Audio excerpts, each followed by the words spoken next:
Ei, meus amores, como é que vocês estão? Espero que estejam todos muito bem e que estejam dedicados essa semana, né?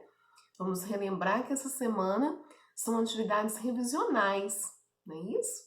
E com essas atividades revisionais e as aulas revisionais, nós estamos revendo os conteúdos que as professoras vão estar trabalhando nas atividades avaliativas. Por isso é muito importante que você assista todas as aulas, tá bom? E hoje na nossa aula de geografia, a gente vai dar continuidade àquilo que a gente vinha conversando. Se você assistiu e se lembra da aula de segunda-feira, na segunda-feira nós falamos o como o Brasil ele é formado e organizado. A gente falou que é 27 unidades federativas, né? Pois são 26 estados e um distrito federal, onde cada estado tem sua capital e o governo de cada estado. Além disso, a gente também relembrou um pouquinho qual que é a capital do Brasil, que é Brasília, onde abriga aí os poderes, que é o executivo, o legislativo, o judiciário. O legislativo, né, o que elabora as leis e fiscaliza o executivo.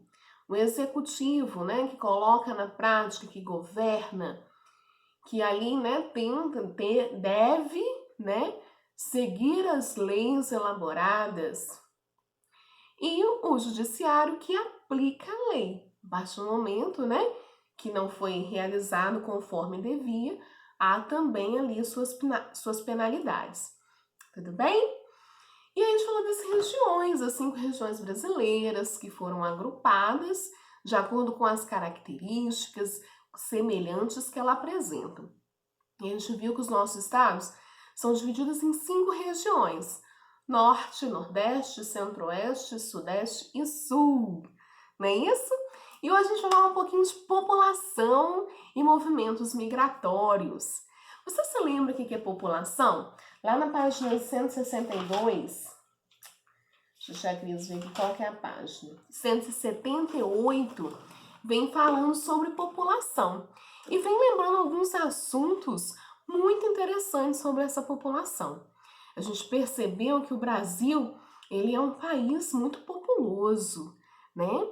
E essa população ela forma ali a característica do lugar. Tia, mas o que é população? População é um conjunto de pessoas que moram em determinado país, que moram em determinado município, que moram em determinado estado. Então, você tem aí a população do Brasil, você tem a população do estado de Minas Gerais, você tem a população de Juiz de Fora. Então, depende de qual âmbito você está falando. Então, você guarde que população é um conjunto de pessoas que moram em determinado lugar. E se ela mora, ela deve cumprir, né, os seus deveres e usufruir dos seus direitos. Não é isso? Por exemplo, os direitos de estudar, os direitos de ter uma saúde e formas de manter essa saúde, a partir de serviços básicos para a saúde, e os deveres também de cumprir a legislação, de ser um bom cidadão, de respeitar os outros. E quando a gente fala de população, na verdade a gente vem falando desse assunto há muito tempo. Quando a gente estudou área urbana e área rural, a gente vinha falando, né? A população da área urbana é a população que mora ali na cidade. E a população da área rural é a população que mora ali na área rural. Então, população é um assunto do nosso dia a dia.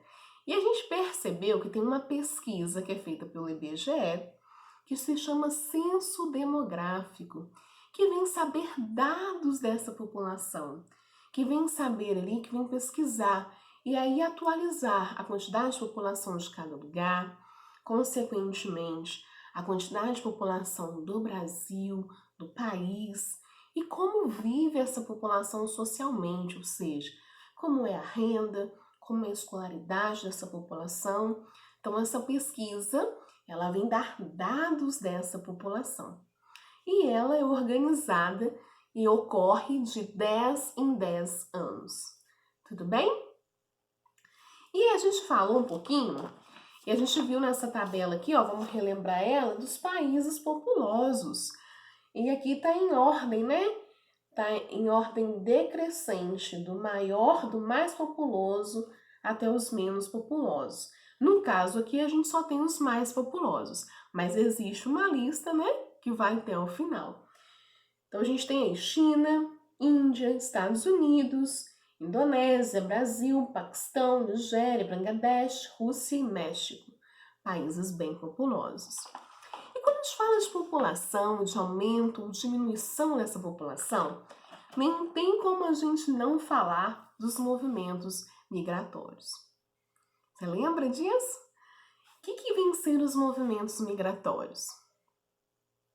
Jacris fez até um esqueminha quando a Jacris deu essa aula, falando sobre, né, os significados de alguns termos quando a gente estuda movimentos migratórios, que é interessante a gente conhecer. Movimentos migratórios vêm falar de mudança das pessoas. As pessoas mudam do seu lugar de origem. E as pessoas mudam do seu lugar de origem por vários motivos, por vários fatores, né? Dentre eles, perseguições políticas, questões de aspectos naturais como seca, como devastação. Pessoas mudam por oportunidade de vida, por oportunidade de trabalho, por busca de uma qualidade de vida maior e melhor, para fugir de guerras. Então, tem vários motivos que levam as pessoas a se migrar, a migrarem. E quando a gente fala de migrar, a gente está falando de mudar. Então, migrantes são as pessoas que mudam. Aqui a tia Cris, pessoas que migram, que se mudam. Isso é um migrante.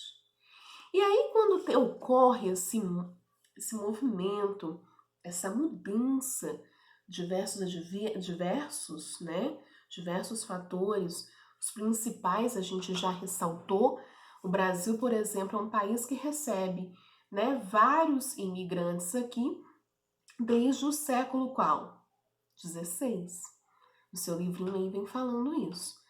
E aí é legal a gente lembrar e relembrar os termos que a gente usa nos movimentos migratórios. O que vem ser um emigrante e o que vem ser um imigrante. A partir do momento em que a gente já está falando de mudança, a gente já sabe que a gente está falando de saída e de chegada a algum lugar. Então, alguém precisou sair de um determinado lugar para chegar em outro. Não é assim? Migrou, mudou, por diversos motivos, seja qual ele for. E aí, os emigrantes são as pessoas que saem do seu país de origem, tá? Por exemplo, a tia Cris, o país de origem dela é o Brasil. Mas aí a tia Cris tem uma oportunidade de trabalho lá nos Estados Unidos. E eu vou precisar de migrar para lá, eu vou precisar de mudar para lá. Então, quando eu estou saindo do Brasil, eu sou uma imigrante, eu estou saindo do meu país. Eu estou indo a um outro país que não é o meu de origem, tá? E aí, quando eu chegar lá nos Estados Unidos e estabelecer uma vida, né, lá, morar lá, devido à minha necessidade de trabalho, lá eu serei uma imigrante. Ou seja, são as pessoas que se estabelecem em outro país que não é o seu de origem. Tudo bem? Tia, e as pessoas que mudam dentro do seu próprio país? Como é que elas são chamadas? São chamadas de migrantes, aqueles que mudam. De emigrante e imigrante que mudam do país de origem, do que sai e do que entra para um país que não era o seu de origem. Tudo bem? Recapitulando aí, então os movimentos migratórios, eles super influenciam na quantidade de população, porque nós estamos falando de entrada e de saída de pessoas. Então a população, se é um conjunto de pessoas que moram em um determinado lugar, essas pessoas podem ter nascido nesse lugar ou podem ter mudado para esse lugar. Por isso é interessante a gente conhecer os termos dos movimentos migratórios. Que aí a gente vai saber, quando a gente está vendo no jornal às vezes, né, a taxa de emigração, e a taxa de imigração. Se a taxa de emigração for maior do que a de imigração, quer dizer que muitas pessoas saíram de determinado país. Agora, se a taxa de imigração for maior do que a taxa de emigração, quer dizer aí que muitas pessoas entraram em outro país que não é no seu de origem, né? Tudo bem? Bom, gente, essa é a nossa matéria de geografia, tá? Nossa provinha de geografia é a primeira, nossa atividade avaliativa, mas vocês vão, ó, estar super tranquilos, porque vai dar tudo certo. E a tia Cris deixou uma revisão de geografia. Eu gostaria que vocês fizessem essa revisão com muita atenção mesmo, tá? Por quê?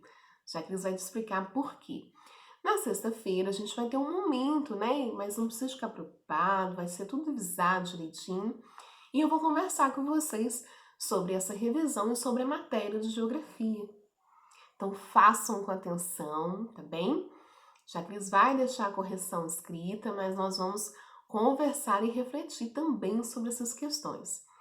Façam com muito carinho, tá super tranquila, mas tudo é fácil a partir do momento em que a gente se esforça. Então se esforce, se dedique, qualquer dúvida, eu tô aqui. Um beijo, um abraço para vocês.